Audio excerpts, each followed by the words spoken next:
Hi, and welcome to the Mental Path Podcast.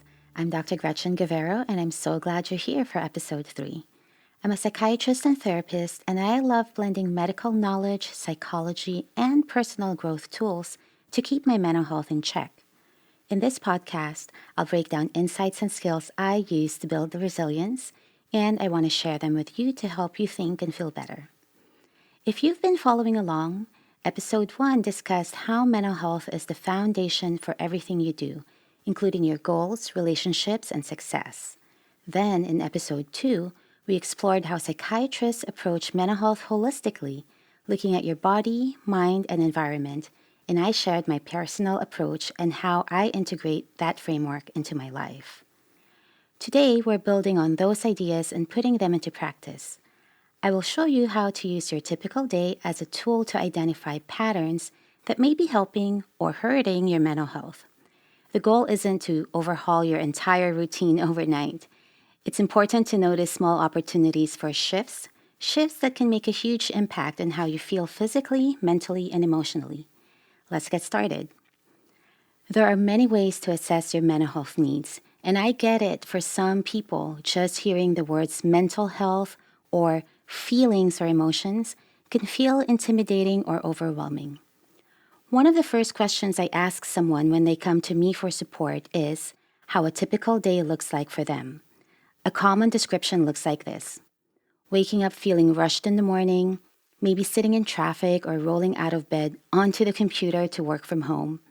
Then it's busy work all day, even working through lunchtime with back-to-back meetings, catching up on projects and a never-ending to-do list, then coming home tired, a bit of Netflix, then scrolling on your phone until bedtime.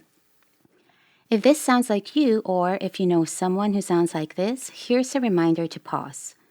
If you feel stressed, down, anxious, or overwhelmed, examining your day will give you clues about what to address so you can feel calmer, organized, and in control.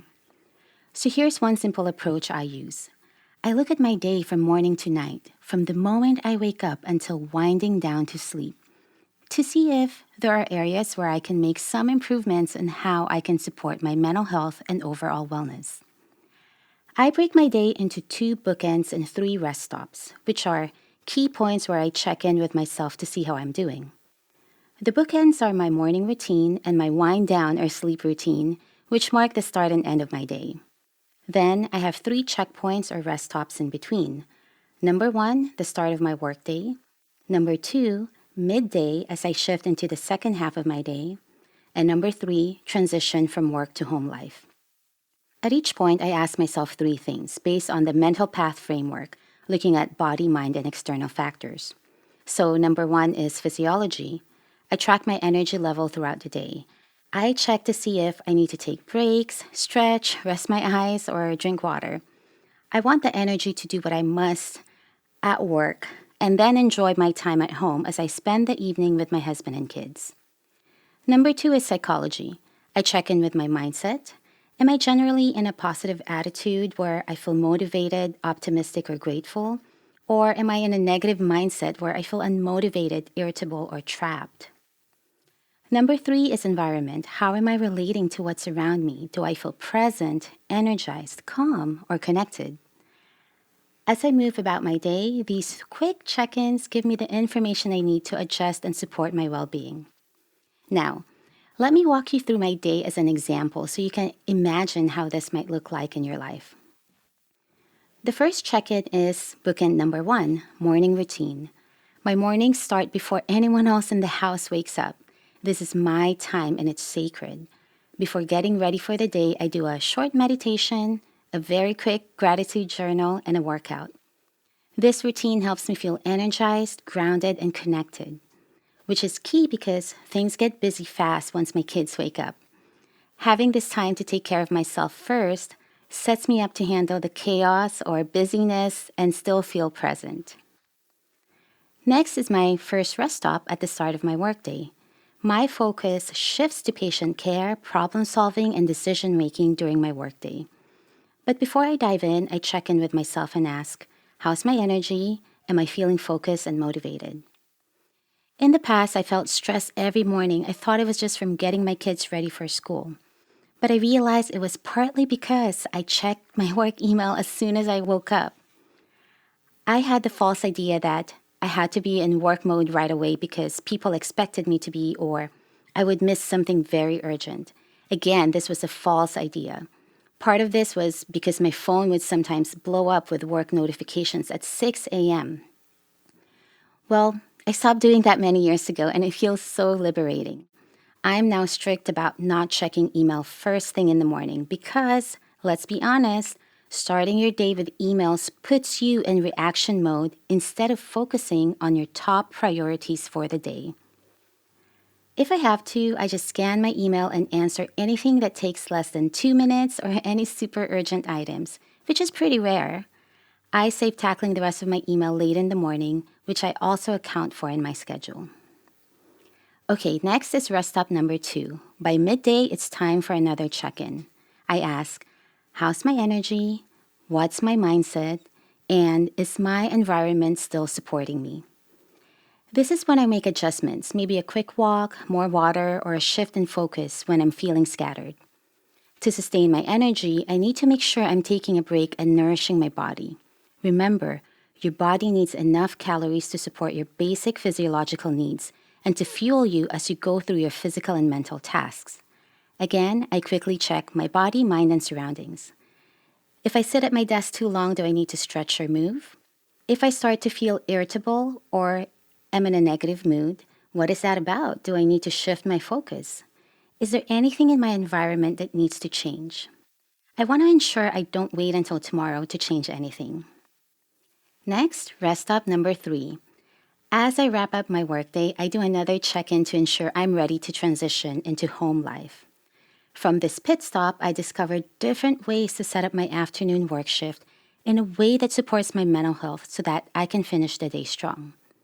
A few adjustments that made a huge difference for me are adding a 10 or 15-minute power nap and changing how I schedule my afternoon clinic appointments.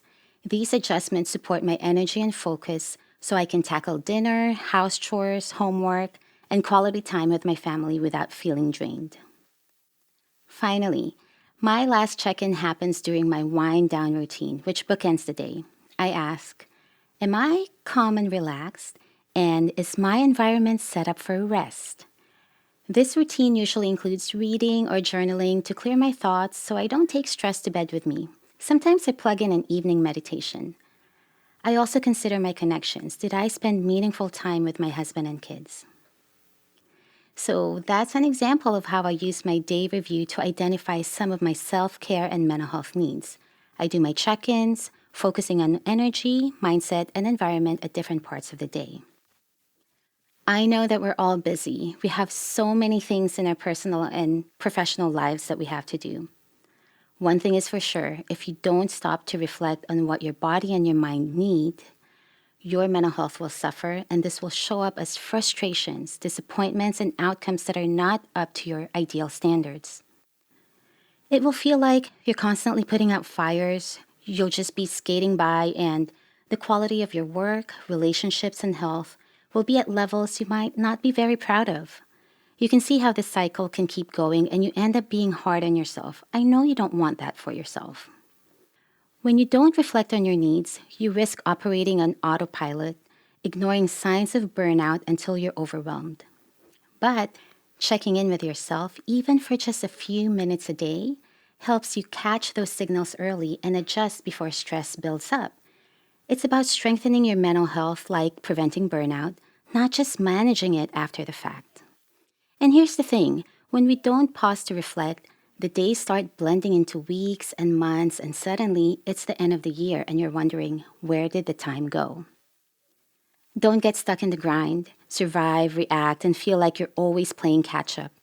Instead, being mindful about how you spend your day and doing these small check-ins give you the tools to stay present, make intentional changes, and finish the year feeling proud of the life you're building, not like the year slipped through your fingers. One way to support your well-being is to ensure your mental health needs are met. An honest look at your typical day is one way to start. This practice, done regularly, has helped me identify essential needs and led to significant positive changes in my work responsibilities, work environment, and professional and personal relationships. Making these big shifts helped me stay aligned with my goals and values. I know that big changes can be scary, but when you have a clear idea and clear data about how you spend your time and energy and how it impacts your health, you can feel braver and make more confident decisions. Now, let's put this into practice. Take 5 minutes today to map out your day. From morning to evening, write down, how did you start your day? What happens in the middle? How do you transition from work to home? How do you end your day? Then ask yourself, how do I feel physically? What's my mindset? How do I feel in my environment? You can start your exploration by picking just one small adjustment, maybe adding a stretch break, shifting your hardest tasks earlier, or creating a better wind-down routine. You don't need to wait until January 1st each year to reset. Every day is a chance to realign with what matters most. All right, thanks for spending this time with me today. If this resonates, share it with someone who needs it, and don't forget to subscribe. Next week, I'll share some of my favorite thought reframing strategies to control my mental chatter. Our thoughts give rise to our emotions, which direct our decisions and behaviors. Taking care of your thoughts is an essential skill for living a fulfilling life. Make sure you tune in. I'll see you next time.